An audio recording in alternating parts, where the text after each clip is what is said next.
Principle Overview. Do not seek pleasure for its own sake.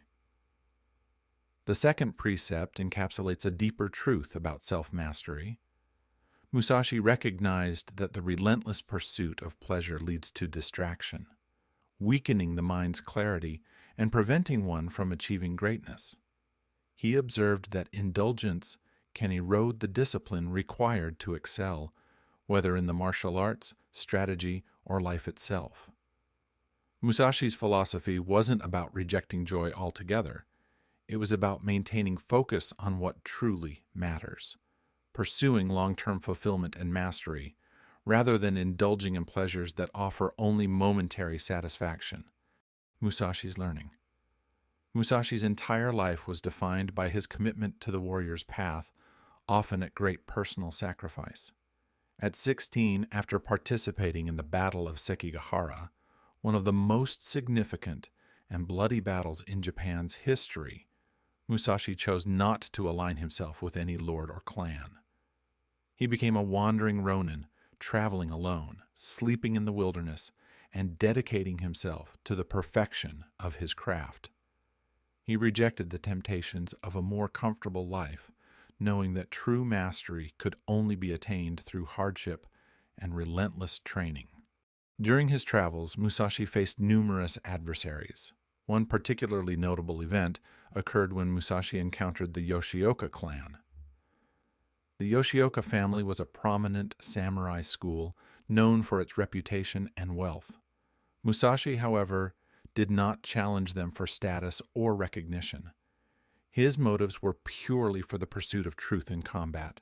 The final showdown with the Yoshioka clan revealed Musashi's dedication to his principle. The clan's leader, Yoshioka Matashichiro, sought revenge for Musashi's earlier victories over his family. They planned an ambush, intending to overwhelm Musashi with sheer numbers. But Musashi, having seen through their trap, arrived early, before dawn, and silently awaited their arrival.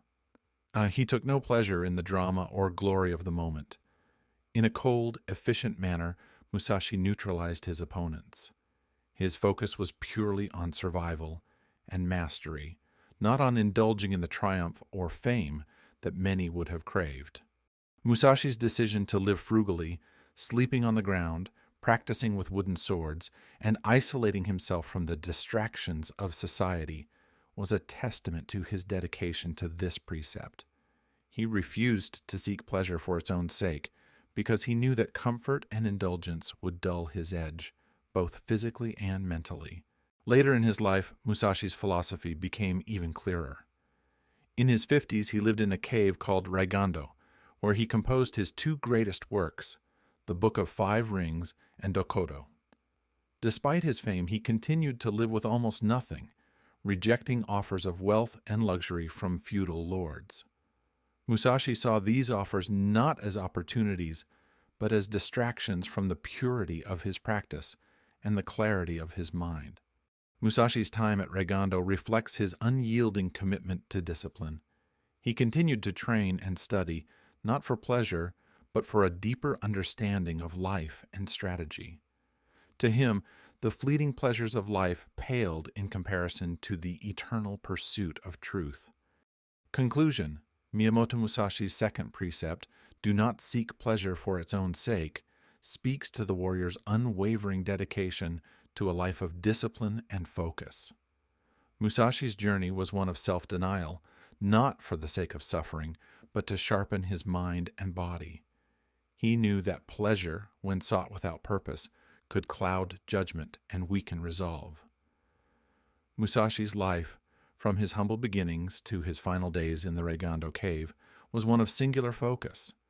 He taught us that mastery is not achieved through indulgence, but through sacrifice, through the willingness to forego temporary satisfaction for the greater pursuit of wisdom and truth.